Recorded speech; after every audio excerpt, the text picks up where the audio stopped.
受到热烈好评的台南市亲子嘉年华，5月27号再度欢乐登场。台南市政府教育局特别举办宣传记者会，要来邀请大小朋友来到永华市政中心西滨广场来参加活动。今年是第3年了哈，前2年的成果都是非常好的。我们第1年在西南，第2年在西北，第3年今年回到了西南。那主要呢是希望提供给一个亲子一个非常快乐的假期，也是一个非常快乐的共处的空间。笑嘻嘻哦。等一下看谁最厉害哦！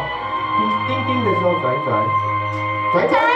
好了，我们现场的朋友们也会一起来律动哦。好，准备跳起来。案件发生，一声，决斗机位跑一跑。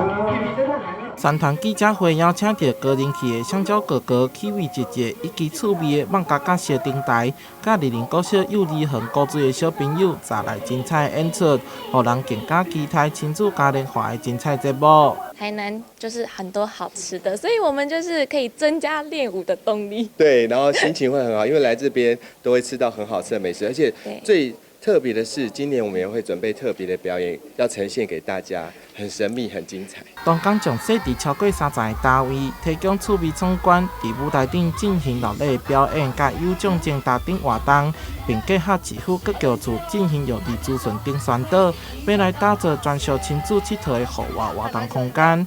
台南新闻杨胜怀采访报道。